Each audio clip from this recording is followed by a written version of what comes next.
Hello, my name is Christopher Almasi. I work as the Education Coordinator here at HIV Alliance. This short lesson focuses on two things. The first is how HIV affects the human body. We're going to talk about exposure, transmission, and ways to protect yourself against the virus. The second thing will cover stigma. While this will be shorter than the first, it is just as important. I believe that misinformation alongside fear can guide stigma, and stigma hurts people. Okay, my goals for you today are 1. To learn the basics of HIV and AIDS, 2. Learn how to protect yourself against HIV, and 3. Know the facts well enough so you're able to stop the spread of misinformation. Now briefly, I'm going to prepare you. In this video, we will talk about sex, needles, and illness. These topics may be uncomfortable for some, and that is completely understandable. Sometimes discomfort is why it can be hard to talk about these things. If we don't talk about sensitive topics, then we leave ourselves at risk for their consequences. Please keep in mind that education is our first pillar of prevention. We hope to educate our community in order to prevent new HIV infections. HIV is the acronym widely used for Human Immunodeficiency Virus. This virus was first identified in Kinshasa, the capital city of the Democratic Republic of the Congo in Central Africa. That was in 1959, only 6 decades ago. We know that HIV has been in the United States of America since at least the late 1970s. HIV works by fusing itself into a human's DNA, making it an incurable illness. Today, there are medications that work to suppress its effects on humans, but it can permanently alter somebody's life. We will revisit this though. Right now, let's break this down into its parts. We have human immunodeficiency virus. Human, that's us. This virus can only affect humans. There are other forms of this found in cats and chimpanzees, known as feline or simian immunodeficiency virus. They don't affect other species, however. So again, this virus can only affect humans. Immuno. Think immune system. This is the protection of our bodies. Our immune system works to keep us healthy, even when we become exposed to germs, bugs, and viruses throughout the day. It's fun to think about your immune system as a little army in your body fighting off germs. That is essentially what it does. The parts of our immune system that we'll talk about are white blood cells, more specifically CD4 cells, which are also known as helper T cells. The next half of this word is deficiency. To be deficient of something is to not have enough of something. So immunodeficiency means that our immune system is not capable of doing its job right. So that army of white blood cells from our immune system is weak and may not be able to protect us from illnesses. Virus is our last term right now. A virus is an infectious agent that uses a host cell to reproduce to make more of itself. HIV binds to the helper T cell and uses that to multiply and spread. Some common viruses are the flu, the common cold, some versions of bronchitis, an infection of the lung pathways, and some ear infections too. Let's take a moment to talk about the flu, or at least the flu's symptoms. This is important because HIV's acute infection shows nearly the same symptoms. This is one reason that the initial onset of HIV can go unnoticed. It can often be thought of as the flu, and a person may go untested for HIV. The symptoms are fever and chills, nausea, malaise or general achy feeling, unexplained weight loss, and swollen lymph nodes on your neck or groin. Sometimes there could also be a headache or rash too. This acute stage, where someone may feel these symptoms, occurs between 2 and 4 weeks after exposure. Now let's talk about AIDS. AIDS is another acronym. AIDS stands for Acquired Immune Deficiency Syndrome. This is the last stage of the illness. This stage is when there are so few helper T cells or CD4s left that simple illnesses and infections are able to wreak havoc on somebody's body. If left untreated, HIV can progress to AIDS. Some people use these two terms interchangeably, and that is incorrect. I want to make that distinction right now. HIV is the virus, the cell that attaches itself to a helper T or CD4 cell and multiplies in someone's body. After time, when HIV has been able to affect more of the body and weaken our immune system, HIV's infection can lead to AIDS. The technical diagnosing point for AIDS is when there are less than 200 CD4 cells left counted in a blood test. A normal range of CD4 cells is between 500 and 1500 in somebody's blood. Remember, the CD4 or helper T cells are white blood cells that work to fight infections in someone's body. This is the function of someone's immune system. AIDS can also be diagnosed by the presence of HIV cells, as well as the presence of any opportunistic infection. An opportunistic infection is simply an infection that takes the opportunity of someone's weakened or compromised immune system to strike. When HIV is allowed to multiply and slowly weaken our immune systems, then we become susceptible to other illnesses, and our immune system cannot fight them off very well. Illnesses like pneumonia, tuberculosis, or meningitis are only a few opportunistic infections. I'm going to talk about this in a timeline of 3 stages now. Once exposed to HIV, it attaches itself to a person's CD4 cell, where it makes a home to multiply and grow. Eventually, those CD4 cells will die.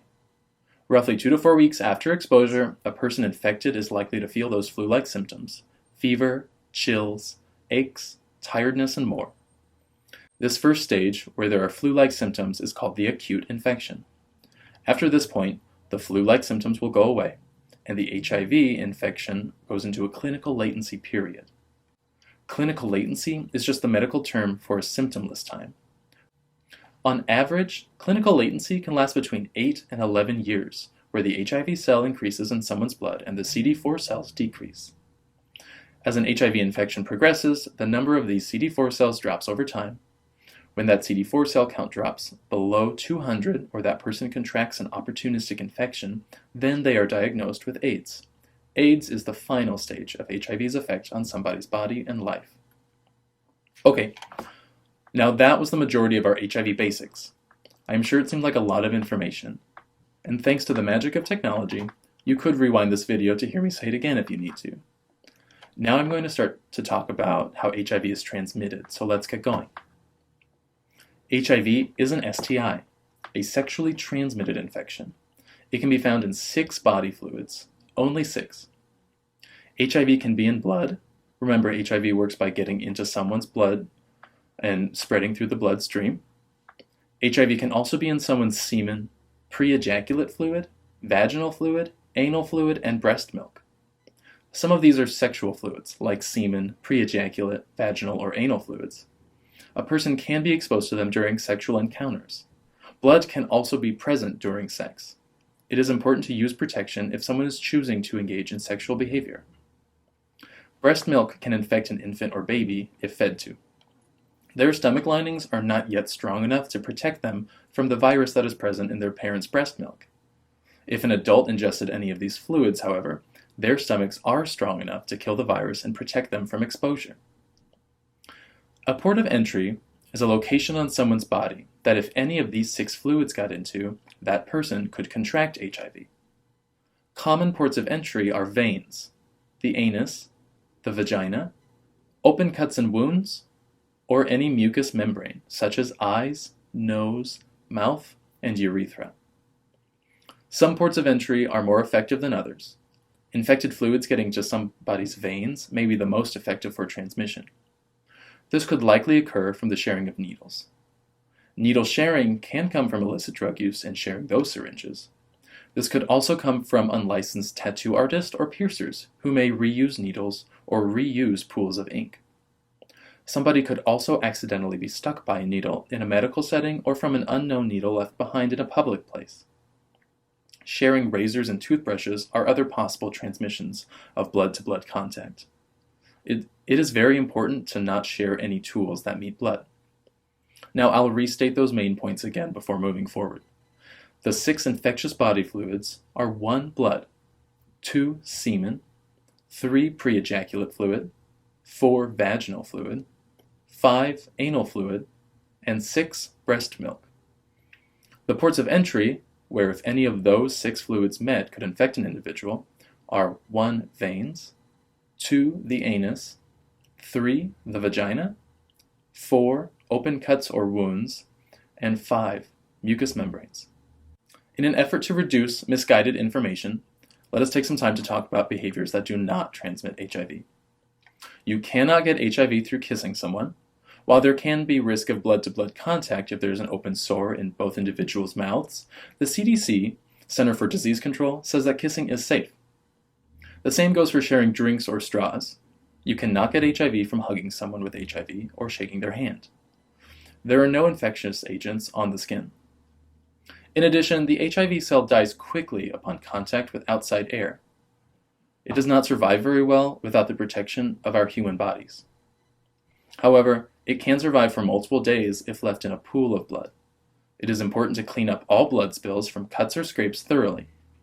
You cannot get HIV by working with or living with someone who has HIV.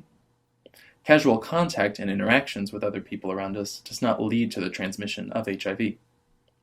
You cannot get HIV from bug bites, not even those like mosquitoes or ticks or fleas. And you cannot get HIV from using a public toilet seat, even after someone who has HIV has used it. It is important to bring this up now. This misinformation can lead to mistrust of those living with HIV. It's okay to want to protect yourself from illness, but it's not okay to exclude others because of that fear, especially if it's not supported by the facts. Now, we just heard about which body fluids could infect a person with HIV and through which routes, and a little bit about which actions cannot transmit HIV. Stigma is a real and powerful issue in our world today. Stigma is defined as a mark of disgrace associated with a particular circumstance. Now, in the past, our American culture has stigmatized people living with HIV because of a fear of infection. That places a burden on those people living with HIV. Simply, it's rude and not fair to pass judgment due to illness or circumstance like that.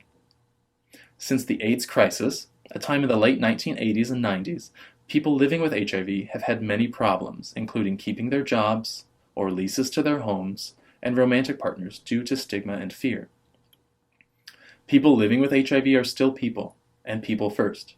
They are mothers, fathers, friends, they are cooks and housekeepers, and they are teachers, and anything else that a person can be.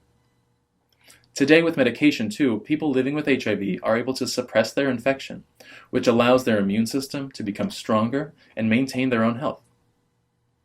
People with HIV are living long into their later years too, thanks to newer medicines. Now, it's on us to make sure we don't continue to stigmatize others for mere circumstance, like a health diagnosis, which may not affect us at all. This is my final section of the lesson. This is where I want to take some time to talk to you about protecting yourself from HIV. So I said that HIV is an STI, a sexually transmitted infection.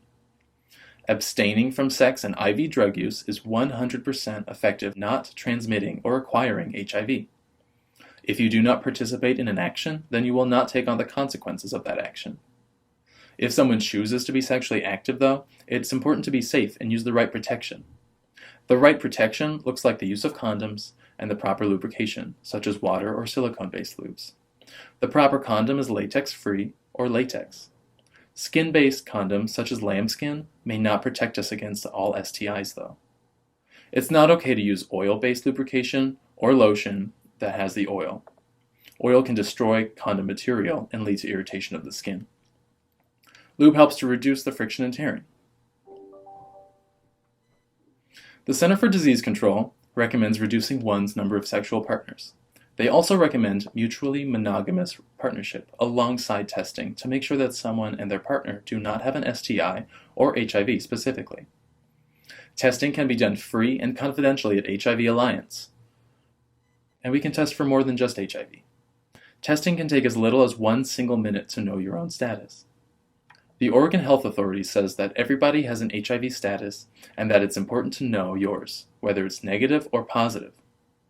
Regular testing is recommended, but everybody should be tested at least 1 time to know. It's estimated that 1 in 7 people living with HIV don't know that they have it. And people who don't know that they have HIV can lead to 1/2 of all new infections. This is why it's important to be tested and know your own status. Please reach out to us for any more information or support that we can offer. Thank you.